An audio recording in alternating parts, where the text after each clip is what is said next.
Hello जी, नमस्कार। स्वागत है आप सभी का मेरे स्मार्ट बायोलॉजी क्लासेज में।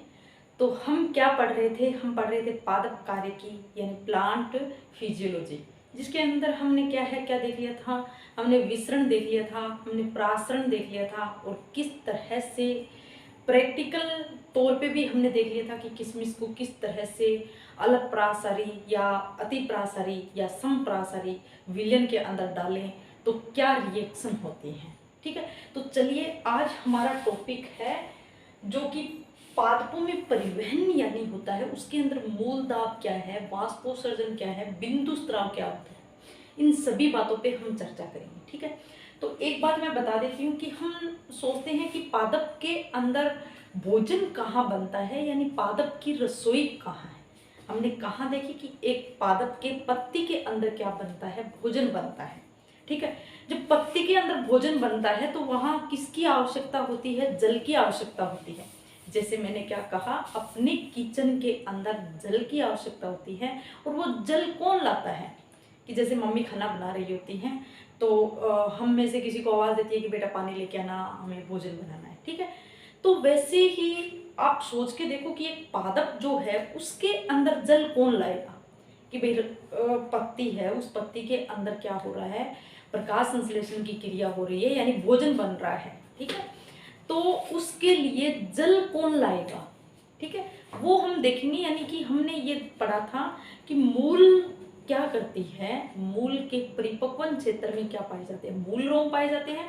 वो क्या करते हैं? जल का अवशोषण करते हैं, यानी कि जल को एकत्रित कर लेते हैं, जमीन से जल को एब्जॉर्ब कर लेते हैं। लेकिन फिर उस जल को पहुंचाता कौन है? एक पत्ती के अंदर। ठीक है, तो चलिए हम देखते हैं किस तरह से कि ये क्या है। ये है आपका पादप, और इसकी ये क्या पाई जाती है, इसकी ये मूल पाई जाती है। ठीक है, ये क्या है? मूल है।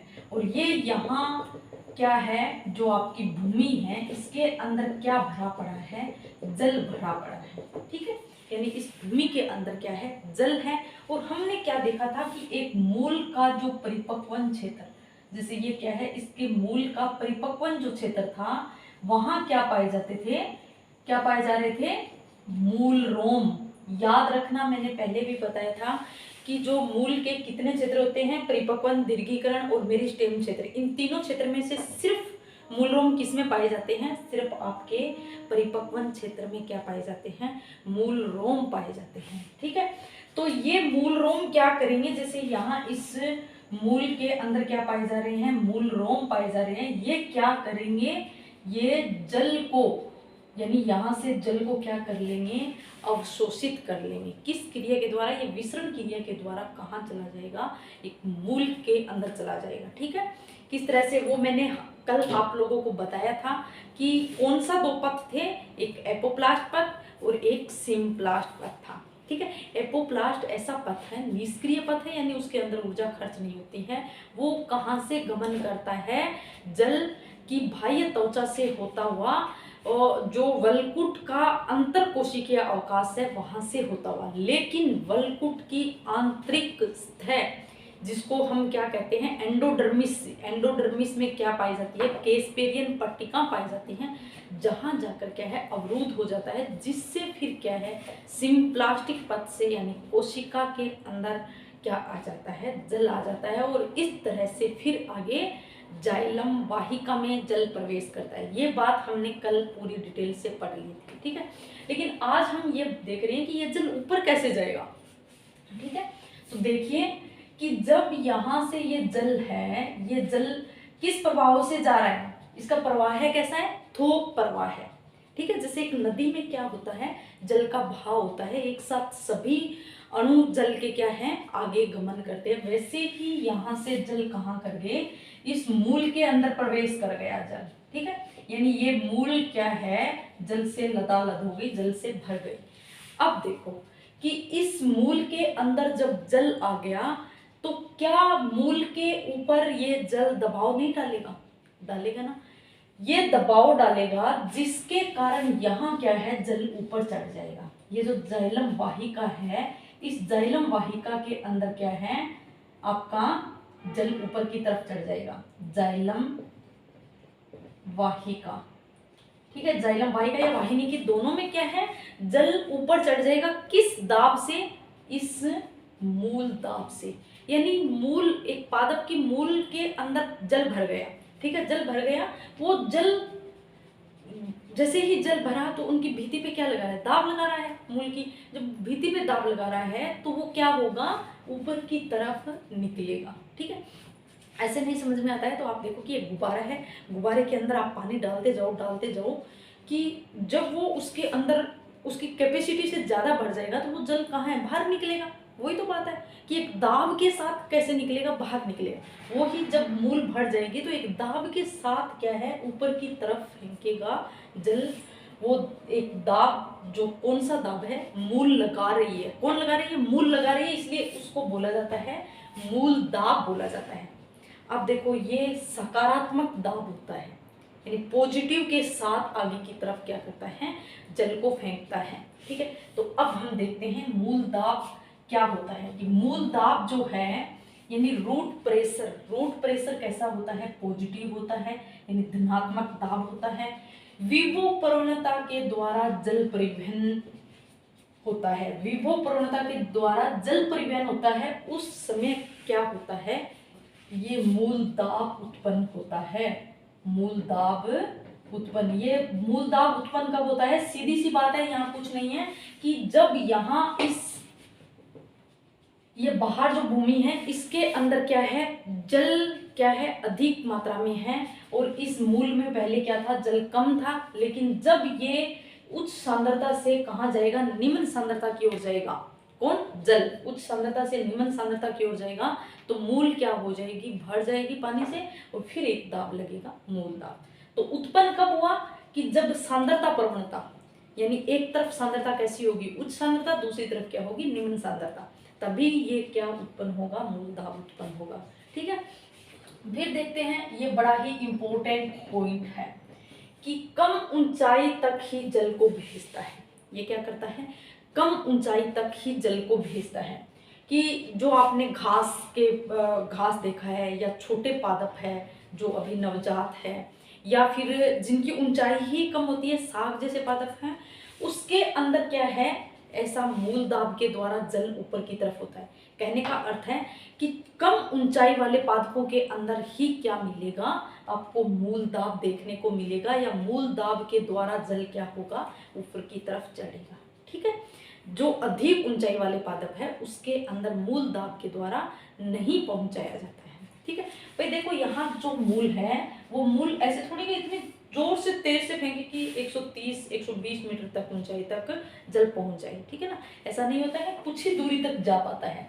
तो याद रखना, इसमें पूछते हैं कि मूल दाब कितनी, ऐसे पूछ लेते हैं कि निम्न में से मूल दाब के लिए सत्य कथन है कि यह कम ऊंचाई वाले पादपों में उपयोगी है, या यह अधिक ऊंचाई वाले पादपों में उपयोगी है। तो याद रखना ये क्या है, कम ऊंचाई वाले जो पादप है वहाँ जल ऊपर पहुंच जाता है। ठीक है, फिर देखो नरम तने वाले पौधों में ये जल सहमन करवाता है। ये मैंने बता दिया कि जो नवजात शिशु है जिसका तना क्या है, नरम है, तो उस पादपों में क्या है, मूल दाब क्या करता है, जल ऊपर की तरफ पहुंच जाता है। आप इसका एक्सपेरिमेंट भी कर सकते हो। कैसे, कि आप जो नरम तने वाले जो पौधे हैं, नरम तने वाले जो पौधे, उसको कट करना, उसका ब्लेड से कट डाल देना। ठीक है, एक चीरा आप डाल देना। फिर आप देखोगे कि सुबह के टाइम, तो आप देखोगे शाम के टाइम आपने कट डाला, सुबह आप देखोगे तो उसके अंदर क्या दिखेगा, आपको जल बाहर निकला हुआ दिखेगा। ठीक है, उसके अंदर से बाहर निकला हुआ जल दिखेगा। वो किस दाब के कारण ऊपर की तरफ आया, किस दाब के कारण आया, तो वो आपका मूल दाब के कारण ऊपर आया। ठीक है, कि तने को आप काटा तो उसकी जाइलम वाहिकाओं से या वाहिनिकाओं से क्या निकल गया, बाहर निकल गया। ठीक है, क्योंकि आपने काट दिया। जैसे ये क्या है, यहाँ आपने चीरा लगा दिया। ठीक है, यहाँ जैसे आपने चीरा लगा दिया तो ये इसकी वाहिनिका है, यानी कि ये मूलदाब तो उत्पन्न होगा। मूलदाब उत्पन्न होगा तो जल को क्या, ऊपर की तरफ फेंकेगा। ठीक है, अब इस जाइलम वाहिका और ये दोनों अलग हो गए, इनका संबंध हट गया तो जल क्या आएगा, बाहर की तरफ निकलेगा। ठीक है, उसको ऊपर जाने के लिए जगह नहीं है तो ये क्या है, बाहर की तरफ निकलेगा। तो ये एक्सपेरिमेंट आप करके देख सकते हो। ठीक है, फिर देखो कि प्रभाव, इसका प्रभाव कब रहता है, तो देखो जब बहुत तेज धूप हो या जो प्रकाश में क्या है मूल दाब के प्रभाव को आप नहीं देख सकते। क्यों? क्योंकि तब हम पढ़ेंगे आगे भी एक वाष्पोत्सर्जन है, उसकी प्रक्रिया होती है जिसके कारण मूल दाब नहीं लगता है।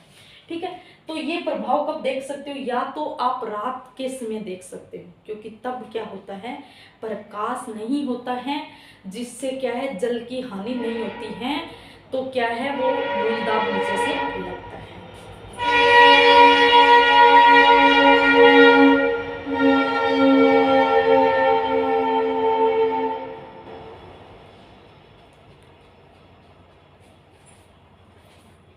इसका प्रभाव आप कब देख सकते हो? या तो रात के समय या सुबह के समय। ठीक है, क्यों? क्योंकि रात के समय प्रकाश नहीं होगा, प्रकाश नहीं होगा तो जल की हानि नहीं होगी, यानी कि वाष्पोत्सर्जन की क्रिया नहीं होगी। और वाष्पोत्सर्जन की क्रिया होती है क्योंकि इसमें एक ऋणात्मक बल लगता है वाष्पोत्सर्जन के, वो हम पूरा डिटेल से पढ़ेंगे, लेकिन आप याद रखो ऋणात्मक बल लगता है जिसके कारण मूल दाब उसमें उपयोगी नहीं होता है। तो हम मूल दाब का प्रभाव या मूल दाब की कंडीशन कब देख सकते हैं? या तो हम रात के समय, यानी कि कहने का मतलब है कि जब प्रकाश नहीं हो तब हम मूल दाब की प्रक्रिया देख सकते हैं। ठीक है, तो अब देखिए, अब आता है बिंदु स्राव यानी गटेशन। देखो, आपने देखा होगा सुबह के टाइम जो नन्हे नन्हे छोटे छोटे पादप होते हैं, उसके जो परण होती है या उसकी जो नोक होती है, उसके ऊपर बड़ी ही प्यारी सी बूंदें दिखाई देती है सुबह के समय। या फिर आप जो पार्क है, दूब का पार्क है, वहाँ आप सुबह सुबह घूमते हो तो बड़े ही ठंडी ठंडी महसूस होती है, ठंडक सी। वो किस कारण से होती है? वो नमी कहाँ से आई है? ठीक है, वो प्रक्रिया होती है बिंदु स्राव। और बिंदु स्राव कौन सी प्रक्रिया है, तो वो हम देखते हैं कि घास की नोक पर क्या है, जल बूंदों का बाहर आ जाना। जल बूंदों का बाहर आ जाना, ये किस कारण से आया? तो ये आपके मूल दाब के कारण से आया। ठीक है, कैसे कि जैसे ये एक घास की पत्ती है, ये इसकी नोक है, ठीक है ना, यहाँ से ये मूल दाब के द्वारा जल आ गया। ठीक है, जैसे ये घास इधर से मैंने बना दिया, इधर से इस तरह से ऐसी होती है दूब घास या फिर छोटे पादप है। ठीक है, इसकी ये क्या है, मूल है। इन मूल ने क्या किया, एक मूल दाब उत्पन्न किया जिससे जल को क्या है ऊपर की तरफ पहुंचाया। ऊपर की तरफ पहुंचाया तो ये जल जब एक्स्ट्रा है तो इसको क्या है, इस जो बाह्य त्वचा होती है उसके रंध्रों से जब बाहर निकाल दिया है, इनको क्या है, जो जल को बाहर निकाल दिया, किस रूप में, बूंदों के रूप में। ठीक है, इस बूंदों के रूप में जो बाहर जल आया, इस प्रक्रिया को बोला जाता है बिंदु स्राव, यानी बूंद बूंद के रूप में क्या निकल रहा है, जल बाहर निकल रहा है। किस प्रक्रिया के थ्रू आया है, याद रखना, मूल दाब। पूछा जाता है बिंदु स्राव की प्रक्रिया होती है, निम्न में से बिंदु स्राव की प्रक्रिया होती है किसके दौरान? लिखेंगे उसमें कि वाष्पोत्सर्जन क्रिया के दौरान, या मूल दाब की प्रक्रिया के दौरान, या दोनों या इसमें से कोई नहीं। तो आपको याद रखना है किसके द्वारा, आपका मूल दाब के, यानी कि ये बिंदु स्राव किसके फलस्वरूप होता है, मूल दाब के फलस्वरूप होता है। यानी बिंदु स्राव में क्या है, जल बाहर निकल रहा है, कि पादप के बाह्य त्वचा के द्वारा जल क्या निकल रहा है, बाहर निकल रहा है। ठीक है, यानी घास, मैंने यहाँ एग्जाम्पल लिखा है, घास की नोक पर जल की बूंदों का बाहर आना, ये एक उदाहरण है। घास की नोक पे जब जल की बूंदे देखते हैं वो किसके थ्रू आई है, आपके बिंदु स्राव। और वो कैसे आई, तो अंदर से क्या लगा, नीचे से मूल दाब, मूल ने क्या लगाया, दाब लगाया, जिससे जल क्या आ गया ऊपर की तरफ, और वो जल पत्तियों की नोक से क्या निकल रहा है, बाहर निकल रहा है। ठीक है, जिसको इंग्लिश में बोला जाता है गटेशन।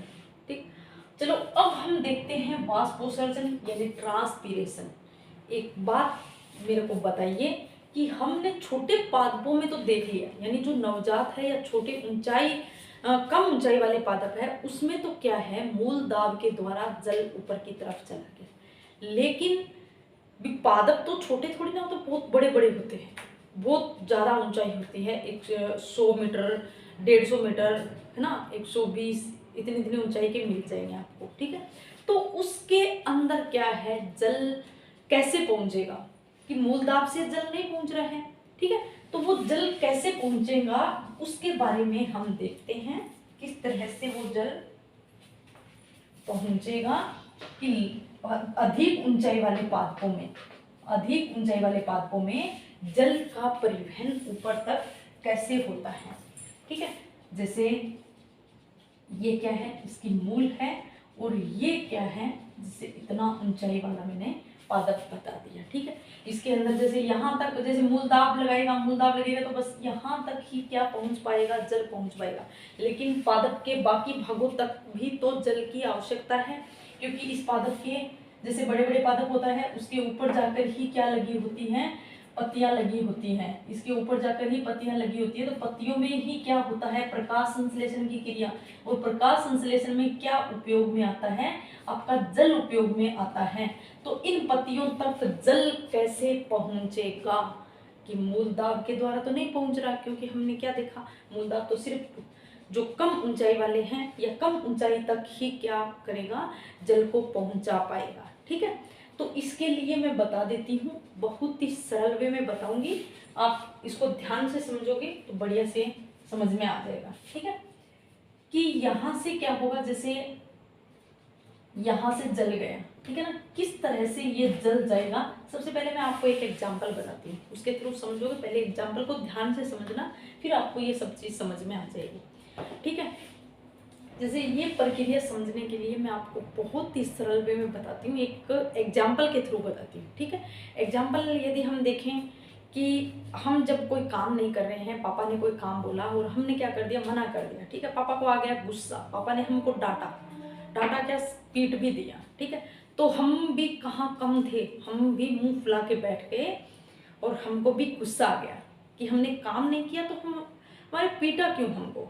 मेरे दोस्त थे, उनके साथ वो देख रहे थे, तो मेरी बेइज्जती हो गई जैसे जैसे। ठीक है, तो पापा ने जब पीटा तो हमने क्या किया, हम गुस्से में हो गए और शाम के टाइम हमने भोजन नहीं किया। मम्मी भोजन लेके हमने साफ ना कर दिया कि हम नहीं खाएंगे।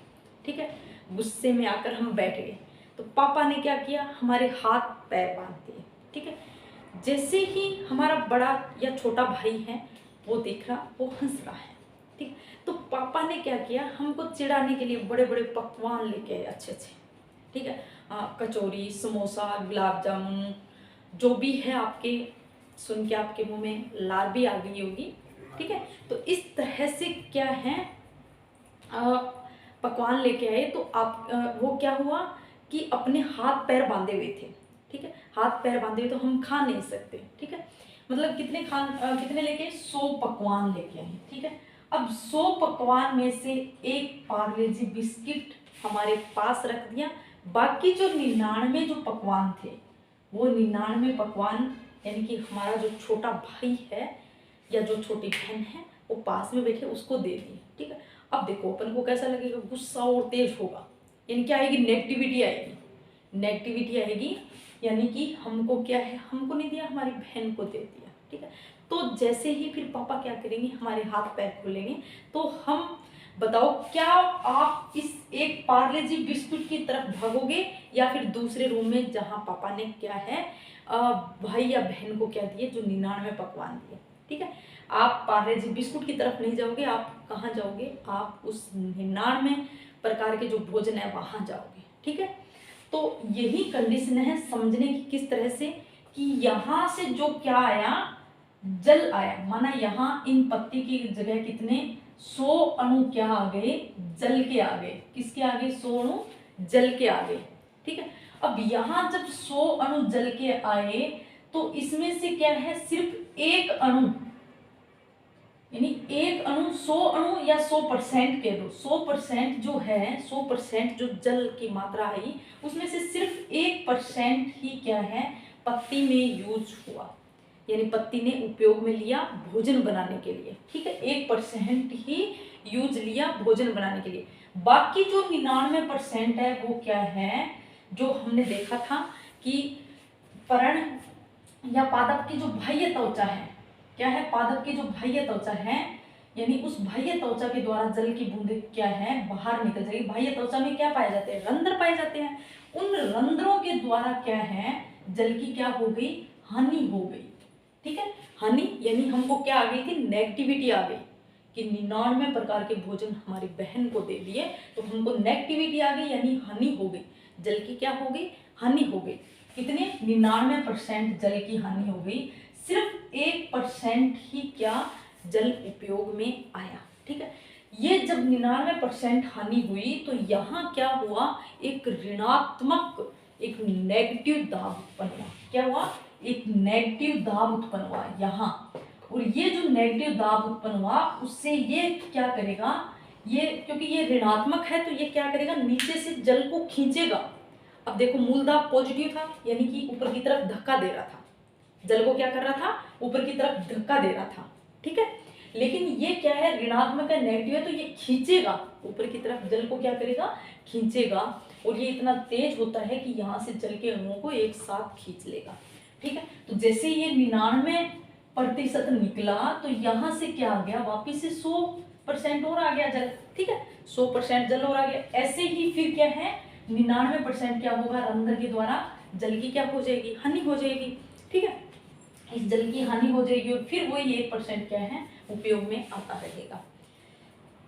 इस तरह से जो लंबाई वाले पादप हैं, जो लंबी ऊंची दूरी तक जो पादप होते हैं, उसके अंदर क्या है, जो जल है उस जल का सहवन कौन करवाता है, तो कौन करवाता है, आपका वाष्पोत्सर्जन। याद रखना, जो कम ऊंचाई वाले पादप है वहां कौन रिस्पॉन्सिबल होता है जल को ऊपर ले जाने के लिए, कौन, आपका मूल दाब, ठीक है। लेकिन लंबाई वाले जो पादप है वहां कौन करवाता है जल का सहवन, या कौन रिस्पॉन्सिबल होता है, तो कौन, आपका वाष्पोत्सर्जन, ठीक है। तो क्या आपको वाष्पोत्सर्जन की प्रक्रिया समझ में आई, ठीक है। तो चलिए अब हम देखते हैं इसके अंदर क्या लिखा है, वो पढ़ते हैं कि वाष्पोत्सर्जन जो है ना, ट्रांसपीरेशन जिसको इंग्लिश में कहते हैं, ट्रांसपीरेशन, पौधों में जल अस्थायी होता है। हमको पता है अस्थायी का मतलब है कि यहाँ से जो जल आया वो जल बाहर निकल जाएगा, फिर वापस दोबारा आएगा, कि एक जगह क्या है, स्थायी टिक के नहीं रहता है। ये नहीं कि जैसे जल ने, मूल ने क्या किया, जल को इकट्ठा कर लिया और यहाँ ला के इकट्ठा रख दिया, जिससे वो पत्ती क्या है, उपयोग में लेती रहेगी। हम ऐसे ही सोच रहे थे, लेकिन ऐसा नहीं होता है कि जैसे जैसे जल लिया वो जल बाहर निकलता जाएगा। मैंने यहाँ क्या बताया कि 99% जल बाहर निकल जाता है। यदि एक पादप 100% जल का अवशोषण करता है तो उसमें से 99% तो बाहर निकल जाता है, सिर्फ 1% या उससे भी कम मात्रा में क्या करता है, जल का उपयोग में लेता है, यानी पर्ण क्या करती है, प्रकाश संश्लेषण में उपयोग में लेती है, ठीक है। तो ये बात समझ में आई कि पौधों में जल क्या होता है, अस्थायी होता है, ठीक है। पत्तियों में 1% से भी कम जल का उपयोग किया जाता है, ठीक है। ये बात वही है कि यहाँ से जो 100% जल अवशोषण किया था मूल से, उसमें से सिर्फ 1% ही उपयोग में आएगा या उससे भी कम उपयोग में आएगा, ठीक है। फिर देखो, रंध्र का खुलना व बंद होना रक्षक कोशिका की स्फीति में बदलाव पर निर्भर करता है, ठीक है। ये बात समझेंगे उससे पहले आप देखिए कि हमने क्या कहा, वाष्पोत्सर्जन क्रिया क्या है। ये तो हमने क्या देखा कि जल ऊपर कैसे आ रहा है। अब वाष्पोत्सर्जन क्या है, वाष्पोत्सर्जन ये प्रक्रिया है कि ये जो रंध्र है, इन रंध्रों के द्वारा क्या है, जल की हानि हो रही है। रंध्रों के द्वारा जल की हानि होना ही क्या कहलाता है, वाष्पोत्सर्जन कहलाता है, ठीक है। ये क्यों होता है, तो ये इसलिए होता है क्योंकि ये क्या है, बाहर जब ये कब, किस समय होता है, किस में देखने को मिलता है, तो हम देखते हैं कि रात के समय नहीं होता है, ये कब होता है, दिन में होता है, जब क्या है, धूप होती है, यानी कि प्रकाश की मात्रा जब ज्यादा होगी तो क्या है, यहाँ तापमान क्या होगा, बढ़ेगा, और तापमान बढ़ेगा तो क्या होगा, जल की मांग होगी, है ना, ठीक है। तो जल क्या निकलेगा बाहर, बस ये इस रंध्रों के द्वारा क्या निकलेगा, बाहर निकलेगा, ठीक है। तो देखिए रंध्र, अब हम देखते हैं कि रंध्र का खुलना व बंद होना रक्षक कोशिका के स्फीति में बदलाव पर निर्भर करता है। ये बात हम समझते हैं। ये क्या है, ये एक आपकी पर्ण है, ठीक है। इस पर्ण के अंदर हमने क्या देखा था कि बाह्य त्वचा या बाह्य त्वचीय उत्तक तंत्र जो है उसके अंदर क्या है, एक तो बाह्य त्वचा की कोशिकाएं होती है, एक उसके अंदर क्या देखा था कि वृक्क के आकार की या किडनी के आकार की क्या पाई जाती है, द्वार कोशिका, या जिसको रक्षक कोशिका भी कहा जाता है। कि ये द्वार कोशिका तथा रक्षक कोशिकाएं किसका निर्माण करती हैं, आपके रंध्रों का निर्माण करती हैं, ठीक है। और इन रंध्रों के द्वारा ही क्या है, आपके जल क्या निकलता है, बाहर निकलता है, ठीक है। तो देखिए ये जो रंध्र है ये क्यों खुलते हैं या कैसे खुलते हैं तथा कैसे बंद होते हैं, वो बात हम समझते हैं, ठीक है। ये क्या है, बंद है, जैसे ये क्या है, द्वार कोशिकाएं बंद है, यानी कि जल नहीं आया है अभी तक क्या है, जल नहीं आया इसमें, ठीक है। जब देखो मैंने क्या कहा कि मूल से होता हुआ पर्ण के अंदर आएगा। इस पर्ण में क्या, जल वाहिकाओं में क्या आ गया, आपका जल आ गया। इन वाहिकाओं, जाइलम वाहिकाओं किसकी, एक पत्ती की वाहिकाओं में क्या आ गया, जल आ गया। ठीक है, वहां से होता हुआ आपकी वलकुट और उससे होता हुआ जल कहाँ आ जाएगा, इसकी बाह्य त्वचा की कोशिका के नजदीक आ जाएगा। यानी इस बाह्य त्वचा की कोशिका के पास में क्या है, ये एक बाह्य त्वचा कोशिका है और इसके पास में आपका क्या है, जैसे ये पूरी लेयर है और यहाँ मैंने क्या बना दी, ये वलकुट की कोशिकाएं बना दी। ये क्या बना दी मैंने, वलकुट की कोशिकाएं। ठीक है, इस तरह से हम इनकी गोलाई में पहले भी देखा था। तो सबसे पहले क्या होता है, बाहर की तरफ बाह्य त्वचा और फिर उसके बाद क्या है, वलकुट पाया जाता है, परिरम, और फिर क्या होती है मज्जा, और उसके अंदर क्या पाए जाते हैं, जाइलम तथा फ्लोएम पाए जाते हैं। तो जाइलम के अंदर क्या आया हुआ है, जल आया हुआ है। उस जाइलम से होता हुआ जल कहाँ आ गया, इन कोशिकाओं के अंदर आ गया। ठीक है, किसके अंदर, वलकुट की कोशिकाओं में। ठीक है, फिर ये जल कहाँ आएगा, इस द्वार कोशिकाओं में प्रवेश करेगा। किसके अंदर, इस द्वार कोशिकाओं में क्या करेगा, प्रवेश करेगा। ठीक है, जैसे अब क्या है, इस कोशिकाओं को भरता जाएगा, ये कोशिकाएं क्या है, भरती जाएगी। ठीक है, अब ये द्वार कोशिकाएं जब जल से भरती जाएगी तो इसकी भित्ति पे क्या लगेगा, दबाव लगेगा। इसकी भित्ति पे क्या लगेगा, दबाव लगेगा। और याद रखना, द्वार कोशिकाओं की जो भित्ति है, जो बाह्य भित्ति है वो पतली होती है, लेकिन जो अंदर की भित्ति है, अंदर की भित्ति है वो क्या होती है, थोड़ी मोटी होती है।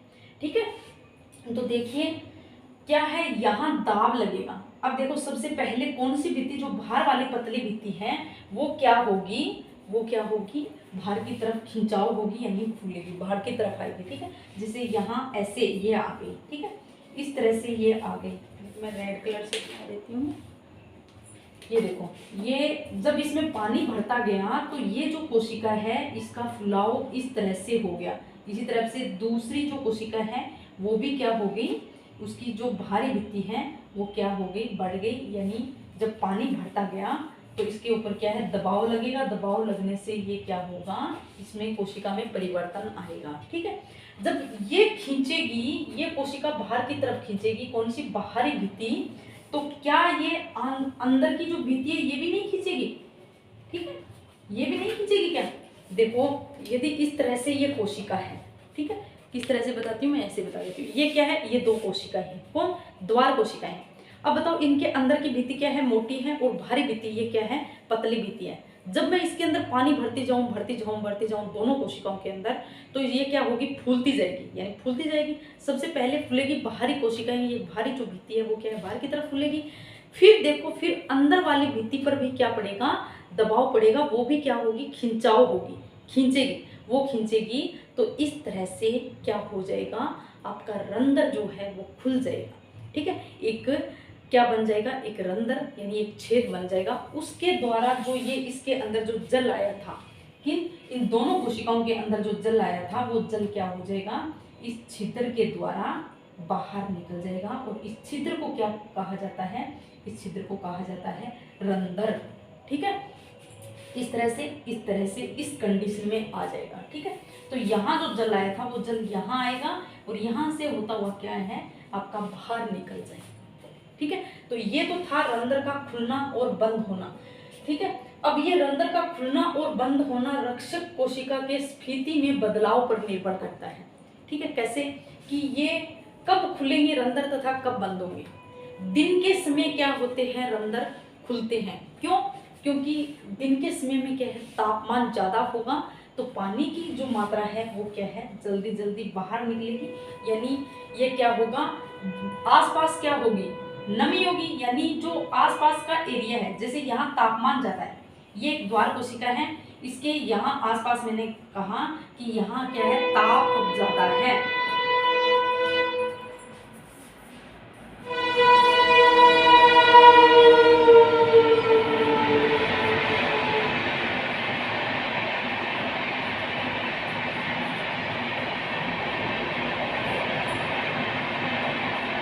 ये क्या है, बाह्य त्वचा, और इस बाह्य त्वचा के पास में ये क्या है, ये वातावरण जो है, वातावरण कैसा है, दिन के समय प्रकाश ज्यादा होगा तो क्या होगा, यहाँ तापमान ज्यादा होगा, और तापमान ज्यादा होगा तो आर्द्रता क्या होगी, कम होगी। आर्द्रता नमी यानी जल, वातावरण के अंदर जल कितना है उसको बोला जाता है आर्द्रता। अब यहाँ जल की मात्रा कम होगी और एक इस कोशिका के अंदर, ठीक है, इस द्वार कोशिका के अंदर जल की मात्रा क्या है, ज्यादा है। यहाँ जल की मात्रा क्या है, ज्यादा है। तो अब बताओ जल कहाँ जाएगा, उच्च सांद्रता से कहाँ जाएगा, निम्न सांद्रता की ओर जाएगा। तो जल कहाँ आ जाएगा, यहाँ आ जाएगा, ठीक है।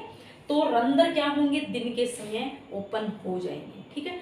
जैसे ही ओपन होंगे, जैसे ही ये क्या है, इससे जल बाहर निकलेगा, अब वापिस क्या है, अपनी पुनः स्थिति में आ जाएगा। जैसे गुब्बारा नहीं होता, गुब्बारे में पानी भर दिया तो वो क्या होगी, फूल गई, और जैसे ही उसके अंदर से पानी निकला, निकलने के बाद कैसी आ जाएगी, वापिस अपनी पुनः उसी स्थिति में आ जाएगी। यानी रंध्र क्या हो जाएंगे, बंद हो जाएंगे।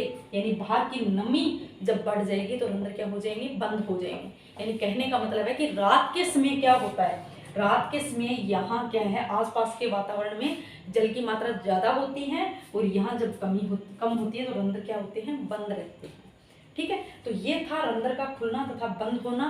पूछ लिया जाता है रक्षक कोशिका किसको बोला जाता है, द्वार कोशिका को ही रक्षक कोशिका कहा जाता है, ठीक है। उसके स्फीति यानी उसके स्फीति का मतलब है, मैंने पहले भी बताया था, स्फीति कोशिका कौन सी होती है कि एक ऐसी कोशिका जिसके अंदर क्या है, यानी कि जल भर गया तो इसकी भित्ति पे क्या लग रहा है, दबाव लग रहा है, ऐसी फुली हुई कोशिका को क्या कहते हैं, स्फीति कोशिका कहते हैं, ठीक है।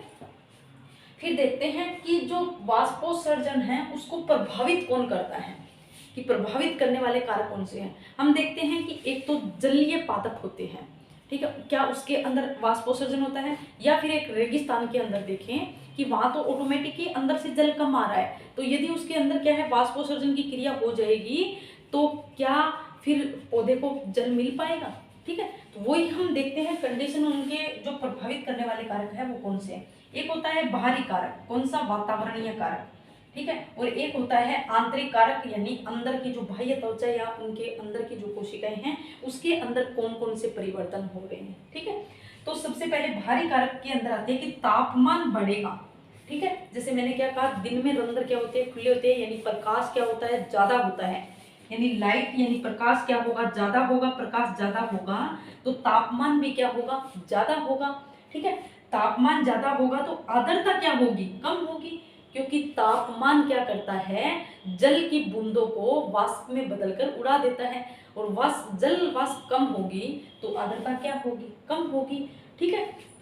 और तो हवा, जब हवा तेज चलेगी तो भी क्या हो जाएगी, आर्द्रता कम हो जाएगी, क्योंकि हवा चल रही है तो आसपास के जल के अणुओं को क्या कर देगी, दूर कर देगी, या उनको क्या है, सोख लेगी, ठीक है। तो देखिए ये सब की सब कंडीशन में वाष्पोत्सर्जन की क्रिया क्या होती है, अधिक होती है, ठीक है। वाष्पोत्सर्जन की क्रिया क्या होगी, अधिक होगी, कब, जब तापमान ज्यादा होगा, जब प्रकाश ज्यादा होगा, जब आर्द्रता क्या होगी, कम होगी, और हवा जब तेज चलेगी, इस कंडीशन में आपका वाष्पोत्सर्जन की दर क्या होगी, तेज होगी, ठीक है, अधिक होगी। यहाँ से क्वेश्चन बन जाते हैं, पूछ लेते हैं, ठीक है। फिर देखो आंतरिक कारक में क्या क्या आता है। आंतरिक कारक की यदि बात करें तो इसके अंदर क्या है, रंध्रों की संख्या, रंध्रों की संख्या पर कि एक बाह्य त्वचा है, जैसे ये पर्ण है, इस पर्ण की यदि बात करें कि इसके अंदर कितने रंध्र पाए जा रहे हैं, ठीक है, इनकी संख्या कितनी है, कम संख्या में है या फिर ज्यादा संख्या में है, ठीक है। यदि ज्यादा संख्या में है तो वाष्पोत्सर्जन की दर भी क्या होगी, ज्यादा होगी, और कम संख्या में है तो वाष्पोत्सर्जन की दर भी क्या होगी, कम होगी। यदि आपको याद हो तो मैंने एक बीजपत्री तथा द्विबीजपत्री पादपों की पर्ण के अंदर बताया था कि जो द्विबीजपत्री पादप है उसकी जो पर्ण होती है, उसके जो ऊपरी सतह होती है, उस ऊपरी सतह पर क्या है, क्यूटिकल की लेयर पाई जाती है, जिससे क्या है, रंध्र नहीं पाए जाते हैं या बहुत कम मात्रा में होते हैं। लेकिन उसकी निचली सतह पर क्या होते हैं, रंध्र अधिक संख्या में पाए जाते हैं। लेकिन ऐसा एक बीजपत्री में नहीं था। एक बीजपत्री में क्या था कि वो दोनों तरफ से एक समान थे, क्योंकि दोनों तरफ से प्रकाश एक समान पड़ रहा था। दोनों सतहों पर, पत्तियों की ऊपरी तथा निचली सतह पर समान संख्या में रंध्र पाए जाते थे। ये चीज हमने पिछले चैप्टर के अंदर देख ली थी, ठीक है। तो फिर देखो कि रंध्र खुलने का प्रतिशत, यानी रंध्र कितने खुल रहे हैं। एक तो पूरे, जैसे पूरे ओपन हो गए, ये क्या है, अंदर की तरफ खूब क्या हो गई, द्वार कोशिकाएं अंदर की तरह, इस तरह से जैसे देखो कि एक तो ये दो जो द्वार कोशिकाएं हैं, तो एक तो इतना सा रंध्र खुलेगा जिससे जल की हानि क्या होगी, कम होगी। एक क्या है, ये पूरी मात्रा में इस तरह से पूरा खुलेगी, जिससे रंध्र भी क्या होंगे, बड़े होंगे। यानी रंध्र की खुलने की जो प्रतिशत है उस पर डिपेंड करता है कौन, आपके वाष्पोत्सर्जन की दर। ठीक है, अब देखो पौधे में पानी की उपस्थिति, यानी यदि पौधे को पानी कम मिल रहा है, ठीक है, जैसे ये एक रेगिस्तान का पेड़ है, अब इन जड़ों को पानी वैसे ही कम मिल रहा है, क्योंकि रेगिस्तान में पानी जमीन के अंदर बहुत दूरी पे होता है, अब इनको वैसे ही कम मिल रहा है, तो क्या वाष्पोत्सर्जन की क्रिया हो पाएगी? वहां क्या होगी, वाष्पोत्सर्जन की क्रिया या तो होगी नहीं या नाम मात्र की होगी। ठीक है, तो वो किस पे डिपेंड करता है, पौधों में पानी की उपस्थिति के कि पौधों के अंदर पानी कितना उपस्थित है। ठीक है, तो ये था आपका वाष्पोत्सर्जन को प्रभावित करने वाले कारक। अब एक और टॉपिक रहता है कि वाष्पोत्सर्जन का भौतिक गुणों पर निर्भर, यहाँ से क्वेश्चन पूछे भी जाते हैं, ये दोनों इंपॉर्टेंट है, आसंजन तथा संसंजन बल। ठीक है, कि वाष्पोत्सर्जन जो है भौतिक गुणों पर डिपेंड कैसे करता है। ठीक है, एक तो हमने क्या देख लिया कि जो तापमान, प्रकाश, आर्द्रता, हवा, ये किस तरह से निर्भर कर रही है कि वाष्पोत्सर्जन को किस तरह से करवा रही है। ठीक है, लेकिन एक और होता है कि इसके अंदर जो जल के अणु है वो किस तरह से खींचे चले आ रहे हैं। ठीक है, भौतिक गुणों पर भी निर्भर करता है कौन, वाष्पोत्सर्जन की क्रिया। तो ये कौन से जो भौतिक गुण है वो हम देखते हैं किस तरह से। चलिए मैं यहाँ बता देती हूँ।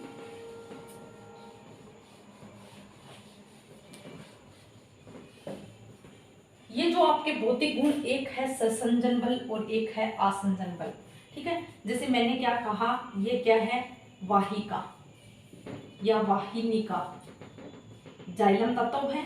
ठीक है, इस तरह से ये आपकी मूल की, जैसे ये क्या है, मूल है, इस मूल की क्या है, वाहिनिका है, जाइलम वाहिनिका है। ठीक है, इसके अंदर क्या पाए जाते हैं, जाइलम तत्व पाए जाते हैं। ठीक है, और यहाँ से क्या आया, यहाँ से जल के अणु आए। ठीक है, यहाँ से ये क्या आ रहे हैं, जल के अणु आ रहे हैं। ठीक है, देखो सहसंजन बल होता है कि समान अणुओं के अंदर लगने वाला बल। यदि याद हो तो मैंने पुष्प वाले चैप्टर के अंदर बताया था कि पुंकेसरों का सहसंजन, ठीक है, वहां क्या बताया था कि जब पुंकेसर आपस में जुड़ जाते हैं, ऐसे जो उनका निवेशन है उसको क्या कहा था, पुंकेसरों का सहसंजन। ठीक है, और जब पुंकेसर पुष्प के अन्य भाग के साथ जुड़ते हैं तो उसको मैंने क्या कहा था, पुंकेसरों का आसंजन। ठीक है, कि यहाँ क्या है कि सहसंजन का अर्थ है यानी समान अणु एक दूसरे को क्या कर रहे हैं, अट्रैक्शन कर रहे हैं, आकर्षित कर रहे हैं। ठीक है, जैसे जल के अणु एक दूसरे को क्या कर रहे हैं, आकर्षित कर रहे हैं। ये जो जल के अणु हैं एक दूसरे को आकर्षित किए जा रहे हैं, यानी ये ऊपर का यहाँ का जो जल का अणु है वो इसको आकर्षित कर रहा है, वो इसको आकर्षित कर रहा है। इस तरह से ये जल क्या है, ऊपर की तरफ जा रहा है। ठीक है, अब दूसरा क्या है, आसंजन बल। आसंजन बल कहें तो ये जो जाइलम तत्व है, इस जाइलम तत्व के जो तत्व जो है वो जल के अणु के साथ क्या दर्शा रहा है, अट्रैक्शन दर्शा रहा है, यानी आकर्षण दर्शा रहा है। ठीक है, तो ऐसे जाइलम तत्व यानी जल, जो जाइलम तत्व है और उसके जल के अणु, ठीक है, उसके जल के अणु के साथ जो आकर्षण है, जो अट्रैक्शन है, वो होता है आपका आसंजन बल। यानी ये जो जाइलम वाहिका है ये भी किसको खींच रही है, अट्रैक्शन कर रही है, जल के अणुओं को। तो उसके अंदर कौन सा बल लग रहा है, आसंजन बल। और जब जल के अणु जल को खींच रहे हैं, खींचे जा रहे हैं, तो उनको क्या कहते हैं, उसके बीच कौन सा बल लग रहा है, सहसंजन बल। ठीक है, अब एक आता है पृष्ठ तनाव। ठीक है, पृष्ठ तनाव की यदि बात करें कि गैसों के मध्य भी क्या होता है, पृष्ठ तनाव होता है, यानी आकर्षण होता है। ठीक है, लेकिन जो द्रव अवस्था में जो होता है, अट्रैक्शन होता है, जैसे ये क्या है, गैस के अणु है। ठीक है, हम पढ़ते हैं केमिस्ट्री के अंदर कि ये क्या है, दूर दूर गैस के अणु एक दूसरे से दूर दूर होते हैं, इनके मध्य हम क्या पढ़ते हैं कि इनके मध्य जो आकर्षण बल है वो क्या होगा, कम होगा, किसकी बजाय, द्रव की बजाय। तो यहाँ मैंने क्या ले लिया, यहाँ जल ले लिया, यानी ये क्या है, द्रव है। अब इन कणों के मध्य जो क्या है, आकर्षण लग रहा है, वो गैस की तुलना में क्या है, ज्यादा है। हम क्या है कि पृष्ठ तनाव के अंदर क्या है कि यहाँ जो द्रव के जो अणु हैं, द्रव यानी जल के जो अणु हैं, उसके अंदर क्या है, ज्यादा आकर्षण बल लग रहा है, यानी पृष्ठ तनाव क्या है, उसका ज्यादा है। तनाव यानी खिंचाव, तनाव किसको बोलते हैं, खिंचाव। ठीक है, तो जो खिंचाव है, जो आकर्षण है, वो द्रव के अंदर ज़्यादा होगा, जल का पृष्ठ तनाव ज़्यादा है, जिसके कारण भी जल क्या है, ऊपर की तरफ जा रहा है। ठीक है। अब होता है, एक आता है केशिका तव, कि केशिका तव के कारण भी क्या है, आपका जल क्या है, ऊपर की तरफ जाता है। ठीक है। केशिका तव का क्या होता है कि एक पतली नली है, एक पतली नली है, जिसके अंदर क्या है, जल क्या है, आसानी से ऊपर चढ़ जाता है, उसी को बोला जाता है केशिका तव। जैसे देखो कि अपन घर में नहीं, पाइप नहीं होती क्या, जैसे छोटी पतली पाइप हो, उसके अंदर पानी डालो तो आप केशिका तव के कारण वो जल क्या है, ऊपर की तरफ चढ़ जाएगा। यानी पतली नली के अंदर एक पतली नली होती है, उसको केशिका बोलते हैं। केशिका तव यानी जल का ऊपर की तरफ चढ़ना। ठीक है। अब ये जाइलम वाहिका भी क्या है, ये जाइलम वाहिका या वाहिनिका भी क्या है, ये केशिका ही तो है, ये पतली नली है, ये केशिका तो है, तो इसके अंदर जल क्या होगा, ऊपर की तरफ चढ़ेगा। तो ये था वाष्पोत्सर्जन का भौतिक गुणों पर निर्भर कैसे करता है। तो ये आज हमने पूरा जो वाष्पोत्सर्जन क्या होता है, बिंदु स्राव क्या होता है, मूल दाब क्या है, क्या होता है, इसके बारे में हमने पढ़ा। आई होप आप लोगों को ये पूरा का पूरा समझ में आया होगा। ठीक है। तो और बाकी का जो बचा है वो हम पढ़ेंगे नेक्स्ट वीडियो में। आज के लिए इतना ही। ओके।